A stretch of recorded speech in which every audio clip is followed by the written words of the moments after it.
vamos para o vídeo mais aguardado desse semestre, que é o resumo do que eu li até agora. Normalmente, vários influenciadores costumam fazer a book tag, né, dos 50%. Já faz, acho que 2 anos que eu não faço, porque o meu número de leituras ele diminuiu bastante. Então, não faz sentido eu responder aquele monte de pergunta, porque vai acabar tendo resposta repetida, livros ali que vão aparecer várias vezes. Por esse motivo, então, eu resolvi fazer um resumão.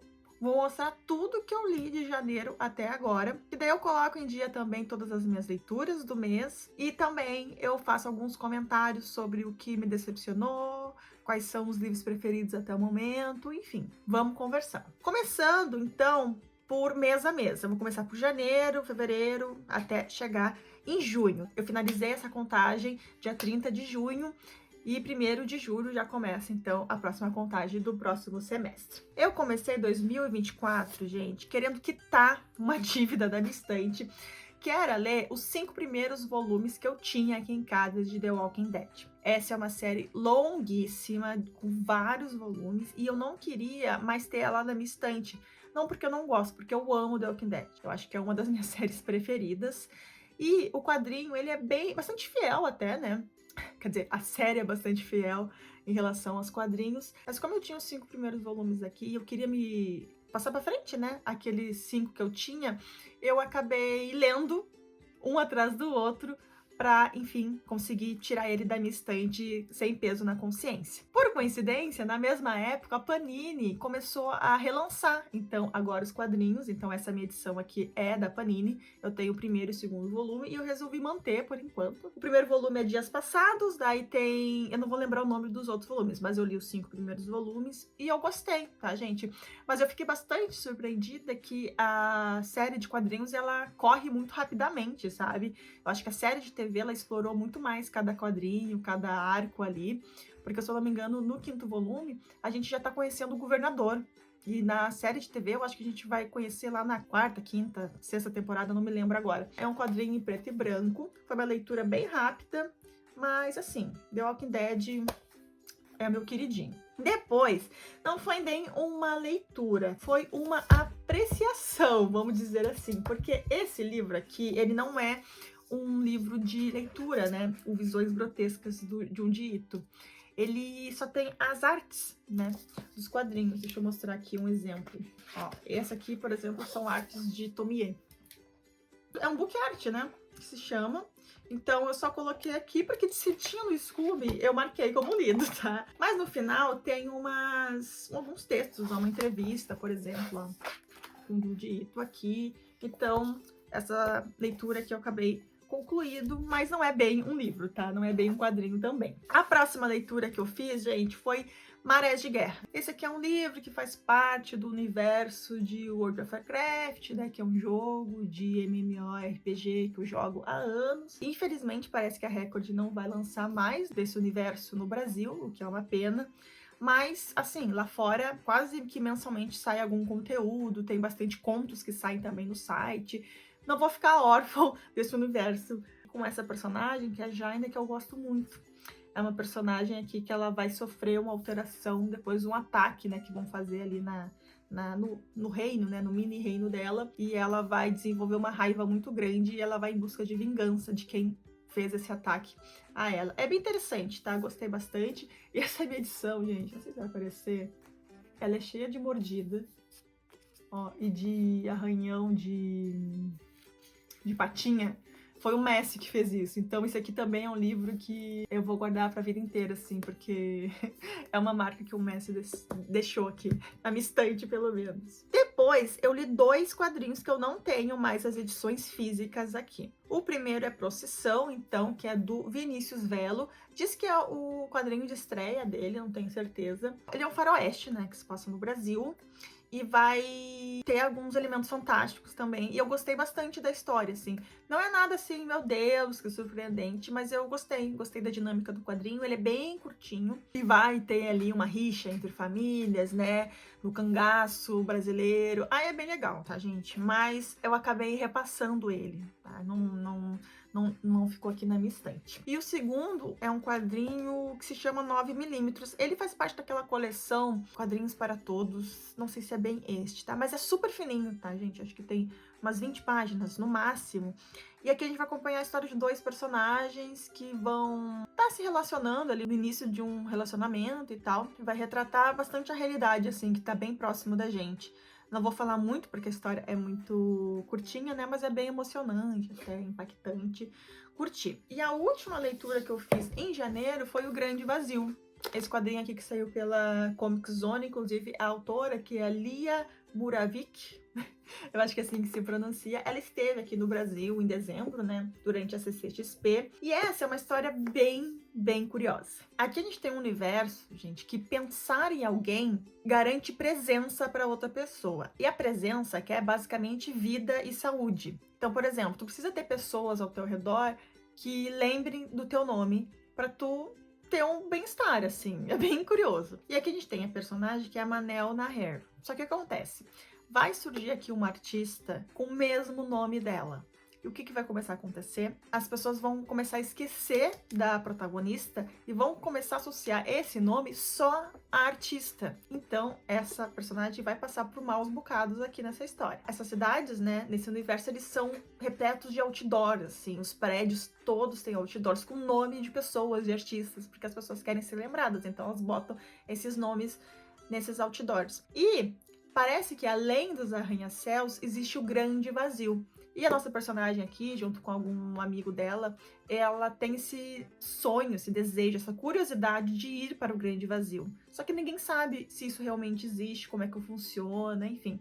É bem legal, foi uma leitura bem satisfatória, apresenta um universo um pouco diferente e eu gostei, recomendo. Beleza, daí aqui começa as leituras de fevereiro.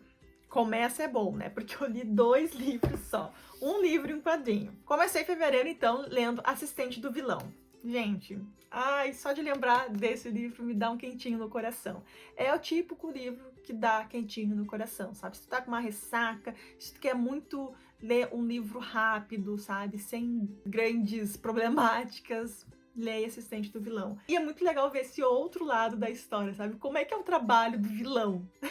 Né? E aqui a gente vai conhecer o vilão mais profundamente, como é que funciona, por que ele tá nesse papel, como é o trabalho dela, como é que é esse reino em que eles vivem, né? Como é que funciona. E óbvio que a gente tá falando de uma romantasia, ela vai acabar se envolvendo ali um pouco com o vilão. Ai, gente, mas é muito gostosinho de ler. Ele é bem grossinho até, ó. Ele tá nessa edição pequena da Alt, mas ele é uma leitura um pouquinho mais longa. Eu gostei muito. E com certeza, quando sair o segundo, eu vou estar lendo aqui. Depois, a segunda leitura que eu fiz em fevereiro é Em Busca do Pássaro do Tempo.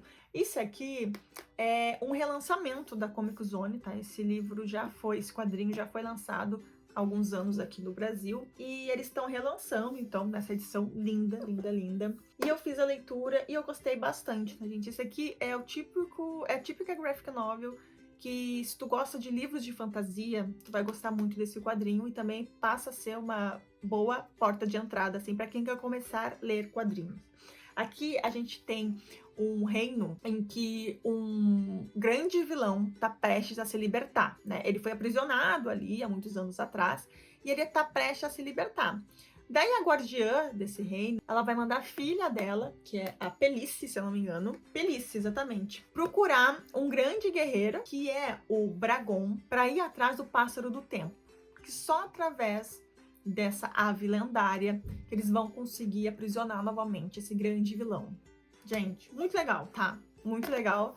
Gostei bastante, bem envolvente, a gente fica curioso para saber o que vai acontecer, a relação dos personagens também é bem legal. Gostei bastante. E ele é bem grandinho, assim, acaba te entretendo por bastante tempo. Daí tá, vamos para as leituras de março. Março eu li um pouquinho mais, eu li 3 livros e um quadrinho, olha que curioso. O quadrinho é Carmen. Isso aqui foi uma compra que eu fiz porque eu fiquei muito curiosa com a sinopse. E aqui a gente tem meio que essa entidade aqui, que se chama Carmen, que ela é como se fosse a morte, tá? Mas não a morte em si, meio que trabalha pra morte. Não que a morte seja um personagem aqui, mas enfim. Ela é um personagem que vai ajudar as pessoas a fazer a passagem, tá? Vamos dizer assim. E aqui a gente tem a protagonista, Vou botar aqui, ó, a protagonista é essa que tá voando. Ela vai estar passando por um momento muito difícil ali da vida dela e ela vai tentar se auto-eliminar da vida. Então, sim, tem alguns gatilhos nessa história. Então, essa personagem, ela vai fazer isso e no momento que ela faz, ela vai começar a enxergar, né, a Carmen, né, que é essa entidade. E a Carmen vai começar a trabalhar nela nesse processo de passagem. Só que a Carmen não trabalha como a maioria dessas outras entidades trabalham, sabe? Inclusive, ela é vista ali com maus olhos em relação às outras Carmens. Ela faz com que a personagem comece a enxergar os erros dela na vida, os acertos. Ela começa a despertar de novo nessa personagem essa vontade de viver. E não é muito bem esse papel que ela deveria ter. Ela só deveria fazer a passagem mesmo dos personagens pro além. Eu achei bem curioso, gostei bastante. Só que tem uma coisa nessa história aqui que me decepcionou um pouco, que é o final. Eu acho que o final ele explica, sabe? Depois que termina a história, ele faz um capítulo só explicando como é que funciona, o que aconteceu, por que ela fez isso. E pra mim não era necessário, sabe? Foi meio que menosprezar um pouco a inteligência do leitor, sabe? Não gostei o final porque ele explica demais, mas não deixa de ser um quadrinho bom. Depois eu li um queridíssimo já, que é Serpente e as Asas Feitas de Noite. Ai, gente, sério. Aqui a gente tem um reino, né? E é um reino de vampiros, tá? Os Nascidos da Noite. E aqui a gente vai acompanhar a Oraya, que ela é filha adotada do rei. Ele sempre protegeu muito ela e sempre ensinou ela a lutar contra os vampiros, porque ela sempre estaria a um passo atrás, né? Porque ela é uma humana, né? E os vampiros se alimentam de humanos também. E vai acontecer aqui um campeonato promovido pela deusa da morte, né? Que se chama Kejari, tá? E quem vence esse Kejari tem um pedido atendido pela deusa da morte. E ela quer muito ganhar esse campeonato para ela ter esse pedido atendido. E a gente vai acompanhar esse processo, esse campeonato, e ao longo disso, as relações que ela vai fazendo, então, ao longo desse campeonato. Ela vai conhecer aqui um menino, Orion, um vampiro atroz, inimigo do rei e oponente mais poderoso do que Orion encontra. Meio que ele é um dos preferidos ali para ganhar, só que ele faz parte de um clã rival do pai dela. Na medida do possível, eles vivem numa certa paz. E o que acontece? Ela vai acabar se envolvendo com esse rapaz, né, gente? E é isso, sabe? Não vou contar mais, mas eu gostei muito. Eu acho que esse aqui tá performando uma das melhores leituras até agora do primeiro semestre, junto com o Assistente do Vilão. Até agora, esses dois livros me encantaram. Não tive até então nenhuma grande decepção, assim, sabe? Que tipo assim, livro intragável, não. Daí tá, eu li mais 2 livros em março. 2 livros pequenininhos, mas 2 livros muito bons. O primeiro é O Homem Bicentenário, esse livro aqui do Isaac Asimov, que inspirou o filme muito conhecido, com Robin Williams como protagonista, né? Onde a gente vai ter a história de um robô que vai ser criado que vai trabalhar ali numa família com bastante empatia, respeito, e ele vai acabar desenvolvendo, né, algumas características humanas, até ele desenvolver o desejo, então, de ser humano. E é isso que a gente vai acompanhar aqui, tá, gente? Bem emocionante, dói um pouquinho o coração, mas bem interessante, tá? Muito boa a leitura, gostei de conhecer o livro que originou o filme, né? E li também O Cair da Noite, que é esse segundo livro que faz parzinho, né, nesse box que a Aleph lançou.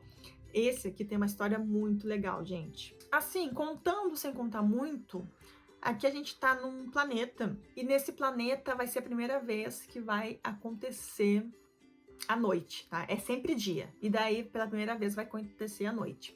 Só que existe muitos mistérios envolvendo esse tal dia, sabe? Ninguém nunca viu a noite. E toda a história vai meio que se passar em 24 horas. E a gente acompanhando todo esse processo, sabe? Assim, é um livrinho de ficção científica muito, muito bom, muito interessante. E que infelizmente acaba bem rápido. Mas assim, recomendo. Beleza, daí, ainda em março, olha, em março tava leitora.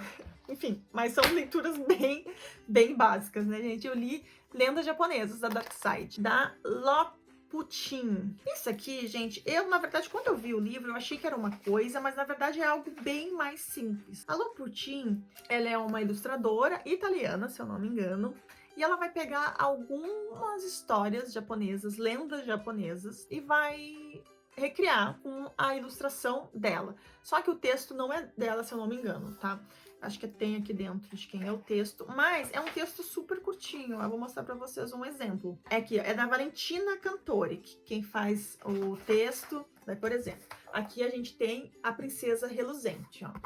Daí tem a arte da Lopetin e em uma página só a gente tem a lenda. E é isso, tá? É bem curto. Daí eu não sei se elas fizeram o resumo do resumo ou se realmente é bem curto. Então, não sei, ó, o segundo, ó. E é só assim, são várias lendas, sabe? Ele é curtinho, mas como é uma lenda por página, acaba sendo rapidinho de ler, sabe? Gostei. Agora eu não vou saber, não vou me recordar de alguma lenda assim memorável, mas foi uma leitura gostosinha de fazer, sabe? Bem rapidinha, sentei ali durante meia hora, uma hora, li. Foi uma leitura assim mediana, sabe? Não foi extraordinária, também não foi ruim. Foi uma leitura. Foi uma leitura. Beleza, agora vamos passar para abril, gente. Abril eu li 4 livros. 4 livros. Começando por Academia dos Casos Arquivados, o novo livro, então, da Jennifer Lynn Barnes. Gostei bastante. Eu acho que talvez eu tenha pecado aqui em ir com uma expectativa de encontrar um manual de assassinato para garotas. É, né? Acho que esse é o título. Mas não é bem assim.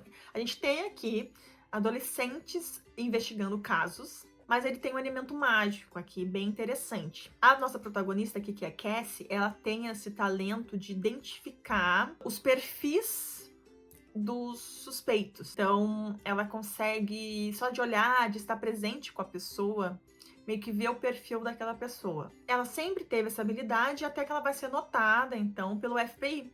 Ela vai começar a trabalhar com o FBI. O que a FBI está fazendo? Ela está formando um grupo.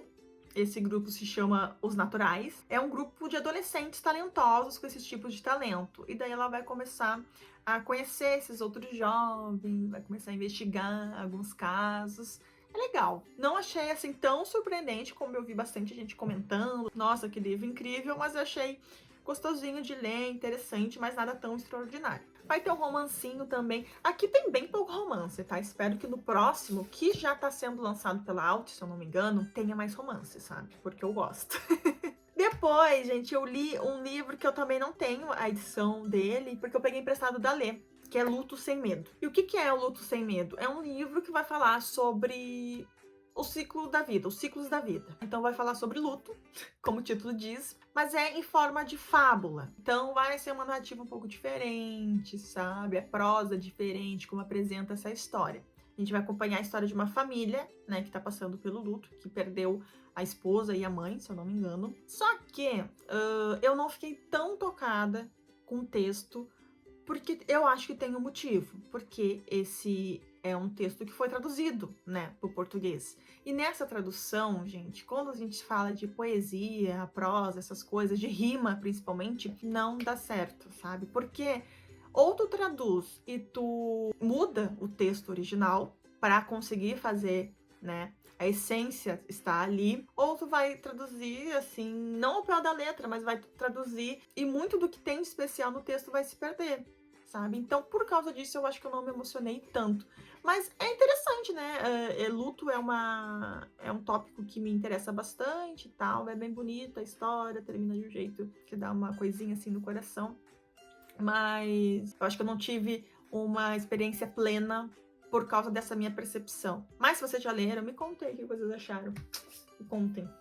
Depois, gente, eu li Fábulas, outro quadrinho de fábulas. Esse aqui foi escrito pela Natalie Portman. Será que foi ilustrado por ela? Deixa eu ver aqui. Recontadas por Natalie Portman. Não, ilustradas por Diana Mattia e traduzidos pela Alice Santana. Então tá, é só o texto que foi, assim, recontado pela Natalie Portman. Então, o que a gente tem aqui? A gente tem 3 histórias. A Lebre e a Tartaruga, Os 3 Porquinhos e O Rato do Campo e a Rata da Cidade. Isso aqui é uma história bem infantil, tá? Eu acho que eu mostrei ele, né, num vídeo de desapego. Ele tá para ser doado, só peguei ele para mostrar aqui que eu acabei lendo. Enfim, é uma história infantil, né? Para tu contar para teus filhos. É uma história bem infantil mesmo e não é muito longa, assim.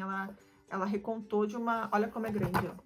É bem infantil mesmo, então eu vou passar para frente para alguma criança, né, que vai fazer melhor proveito. Aqui em casa, então, já cumpriu seu objetivo, li, ok, mas não é aquele tipo de quadrinho não, história infantil que eu guardo, sabe? Tem alguns quadrinhos, nossa, eu tô falando quadrinhos Tem alguns livrinhos infantis que eu guardo, que eu gosto. Tem uma série de vídeos aqui no canal também, onde eu recomendo alguns livros infantis bem interessantes, que também vão conversar com adultos. Por exemplo, tem aquela do Grande Wall, né, que teve o boom. Tem Abismo, do Dark Side. Nossa, aquela história é incrível, incrível. E é infantil, e vai falar muito com adulto. Sabe, eu gosto de guardar esses que vão conversar também, todas as faixas etárias, assim, não só com crianças. Eu terminei abril lendo O Grimório dos Destinos Sombrios, tá? Saiu pelo Universo dos Livros. Lá fora eu acho que fez mais sucesso que aqui. Na verdade eu não vi tanta divulgação, né, desse livro, mas ele tem uma ideia, gente, de contar uma história. Mas aqui a gente tem 18 personagens e 18 autores. Então cada autor vai contar a história do seu personagem, mas a história é a mesma. Só que acontece aqui, gente, dá pra perceber muito quando muda o autor. Então, às vezes, a gente não tem tempo de... Com licença, meu querido. Obrigada. A gente não tem tempo de se apegar tanto aos personagens, porque alguns, a maioria deles, aparece uma vez só, durante o livro inteiro. Então é tanto personagem, às vezes, sabe, a gente fica esperando que ele volte para resolver uma questão, mas depois quem resolve essa questão é um outro personagem, vai aparecer novo. Um ou outro se repetem, porque eu acho que é um recurso que acabou tendo que ser usado para que funcionasse, né, esse livro. Mas, enfim, não falei sobre a história, né? Aqui a gente tem uma escola de bruxaria, e essa é uma escola itinerante. Eu achei bem legal isso, sabe? Ela vai viajando aí pelo mundo. E essa escola tá passando por mudanças. E eles estão começando a aceitar os meio-sangues, assim, meio Harry Potter, assim. Tipo assim, estão abrindo a escola para novos estudantes, sabe? Que querem aprender magia. E isso não tem agradado muito bem ali o meio bruxo. Inclusive, um dos principais professores aqui, ele é um ali dos cabeças que é contra essa decisão. E o que vai acontecer? Ele vai aparecer morto nessa escola. Vai aparecer morto. E daí a gente vai acompanhar quem pode ter matado esse professor, a gente vai acompanhar as motivações de vários alunos, até no fim a gente desvendar, então, esse mistério. Foi uma história legal de ler, também não foi nada extraordinário, mas também não foi uma decepção, sabe? Também foi um livro mediano. Eu acho que esse primeiro semestre eu tive várias leituras medianas, o que pode ser um problema, tá? Pode ser um problema. Daí, gente, vamos para maio. Maio, eu achei que eu não ia ler nada, né? Por tudo que aconteceu aqui no Rio Grande do Sul, mas eu consegui ter forças para fazer leituras, inclusive leituras que não eram tão leves. Comecei, então, o mês lendo A Fúria, do Alex Michaelides, mesmo autor de Paciente Silenciosa, thriller que eu amo, que eu gosto muito. Então, fui com grandes expectativas e eu gostei bastante dessa história, apesar de que eu matei ali um pouco do mistério. Aqui, o autor ele usa de um recurso bem interessante, onde ele vai meio que o suspeito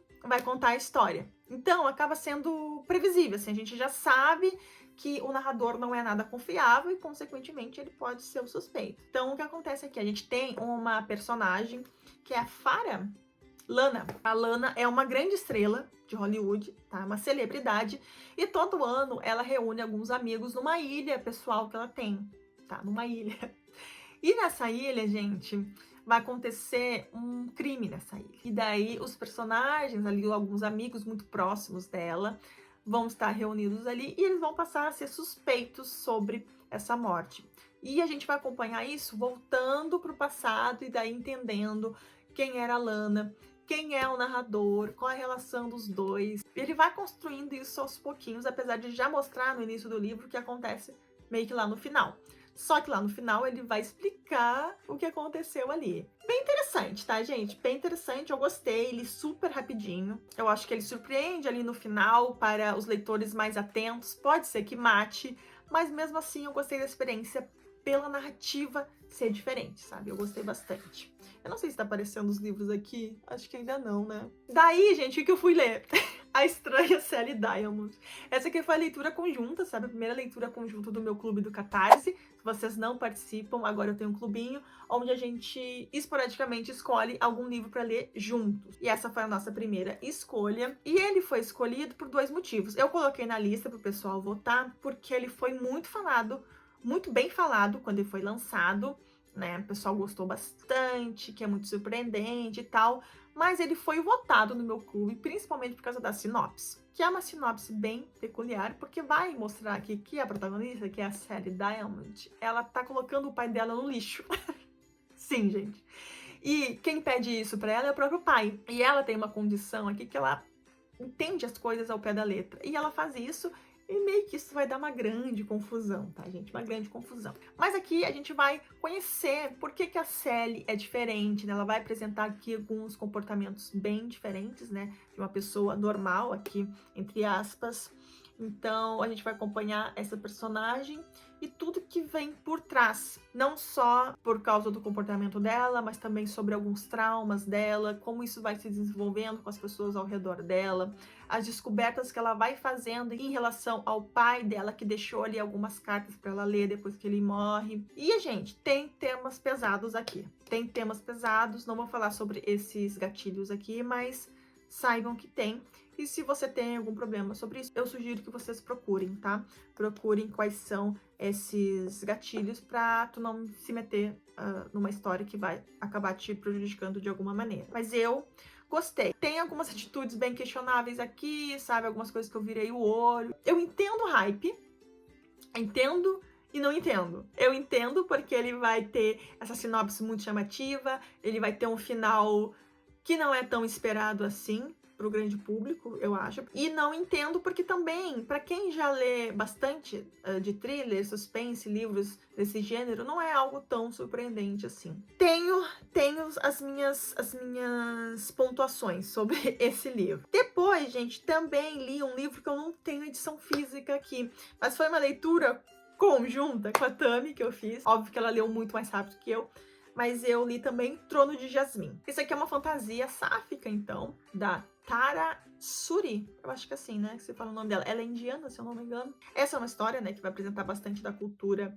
indiana. A gente vai acompanhar principalmente aqui três personagens, mulheres, na verdade, né? Uma delas, ela é irmã do imperador. E essa irmã, ela tinha ali meio que a obrigação, talvez, de se sacrificar pelo irmão. Só que ela não quer se sacrificar.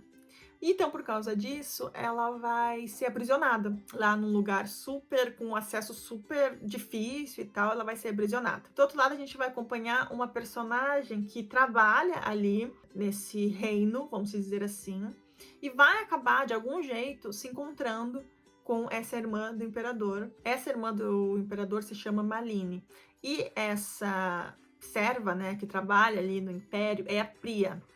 E a Malini vai encontrar na Priya uma oportunidade de sair daquela condição que ela se encontra, né? De estar sendo enfraquecida e aprisionada ali nesse local. E meio que a gente vai acompanhar essa relação, né? Quais são as vantagens que a Priya vai ter em ajudar a Malini, né? Os prós, os contras, a gente vai ver ela ponderando. Do outro lado da história, a gente vai acompanhar uma outra personagem que ela vai ocupar um papel mais de diplomata ali, de política, bem interessante, maravilhosa, inclusive, essa personagem. Mas o foco do romance mesmo é dentre essas duas personagens. Tem uma questão no livro que até eu e a Tami a gente conversou sobre isso, é o romance em si. Que a gente achou que, tipo assim, elas se suportam, mas existe uma atração ali. Tem essa questão também de elas não viver nesse reino aí que não é mais permitido a relação entre pessoas do mesmo sexo. Já foi, parece, há muitos anos atrás, mas hoje em dia não é mais permitido. Então, elas se percebem ali como mulheres que têm atração por outras mulheres, mas existe muito receio e tal. Então, as interações que elas têm são muito sutis, assim, sabe? Até que vai chegar um momento do livro que elas vão finalmente ali se beijar. E, nossa, é um amor, assim, que surge do nada, sabe? Eu senti um pouco de dificuldade de me conectar com a química das duas, assim, de me convencer que elas realmente se gostam, sabe? Porque é uma relação um pouco frágil, assim, sabe? Porque tem...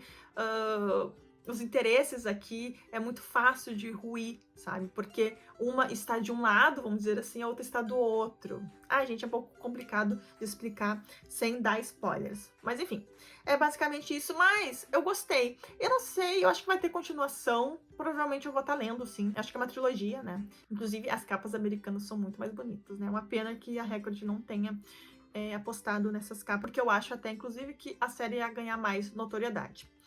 Beleza. Daí, gente, vamos pra junho. É junho. Eu não li mais nada em maio. Foi só 3 livros. Vamos ver aqui. Foi isso mesmo. Daí em junho, gente, eu fiz 2 leituras. Comecei em junho lendo A Filha dos Ossos. Só que eu me arrastei muito com essa leitura, gente.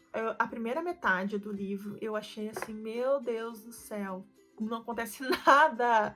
Assim, é interessante porque a autora, né, ela vai apresentar aqui o universo, como funciona, só que até metade do livro não acontece grandes coisas, tá? A gente vai acompanhar só a personagem roubando algumas coisas lá e tal. Mas daí, pra minha felicidade, do meio pro fim, daí sim as coisas começam a ficar interessantes. A gente tá no Império aqui, o Império Fênix, em que existem essa magia do osso, que pegam fragmentos do osso aqui de trás, parece, da orelha, em que, através desses fragmentos da energia dos donos desses ossos, o imperador ali e as pessoas que dominam essa magia do osso conseguem fazer constructors, que é meio que golems, vamos dizer assim, sabe? Com partes de animais e tal. Difícil de explicar, tá? Inclusive, quero ver uma fanart, né? Se já tem sobre isso, para entender melhor. E dá vida a esses constructors, e nesses fragmentos eles conseguem escrever, através da magia, comandos. Então, tem constructors para política, para segurança, para espionagem, enfim, constructors para tudo, tá? Para tudo. E é nessa realidade aqui que a protagonista vai viver, que é filha do imperador, né? Que é a Lin. Só que o que acontece com a Lin? Perdeu a memória. E o imperador ali, ele tá treinando ela, né? Nesta magia, mas ele não libera toda a informação para ela porque ela se esqueceu. Ela sofreu um tipo de doença ali, parece. Ela e o irmão adotivo dela sofreram uma doença que eles perderam completamente a memória. Então eles estão nessa lida aí de recuperar a memória. E ao mesmo tempo, ela tá em competição, uma competição interna ali com esse meio-irmão, que é o Bayan, né? E basicamente, quem recuperar primeiro, quem for mais digno, vai acabar sendo o novo imperador, a princípio. Gostei, daí no final, eu acho que a história ficou bem mais interessante do meio pro final. E acabei assim, nossa, que bom que melhorou, porque pra mim o começo estava bem chatinho. Daí, vamos para o meu próximo 5 estrelas de 2023. Então, nós tivemos 3 livros, eu acho que são meus queridinhos até agora nesse primeiro semestre, que é A Serpente e as Asas Feitas de Noite, Assistente do Vilão e Noiva. Gente, que livro bom, que livro bom. Gente, eu não sabia que eu tava precisando tanto de um livro assim, quanto eu tava precisando desse. Sério. Fazia tempo. Sabe, gente, assim, claramente eu tô numa grande ressaca literária. E encontrar um livro assim dá um up, assim, na gente, sabe? Dá aquela vontade de novo de ser leitora, de ler tudo. E, sabe, eu queria muito que a Ellie Hazel lançasse mais livros desse universo, falasse mais sobre esse casal. Mas tá, vamos com calma, né? Apesar de ter um ganchinho aqui no final, vamos ver se ela vai lançar mais livros desse universo ou não. O que a gente tem aqui?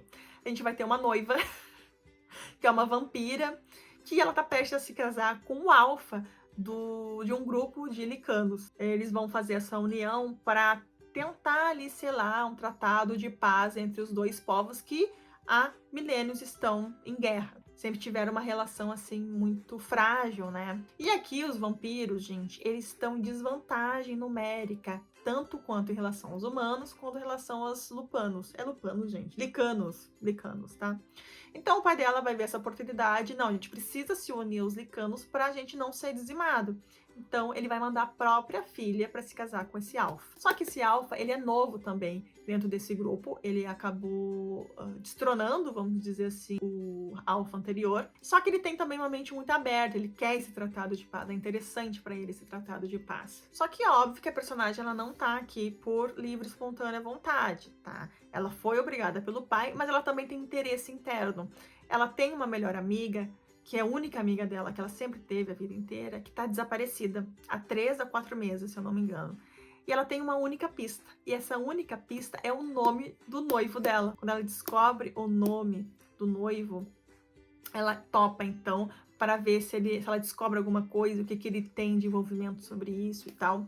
E o noivo é o Low e ela é a Misery. Adorei o nome dela. O nome dele também é bem bonitinho. Ai, gente, que casal gostoso, que livro gostoso de ler. Ai, 5 estrelas, favoritado, dei mesmo. Se a autora lançar mais esse universo, estarei lendo.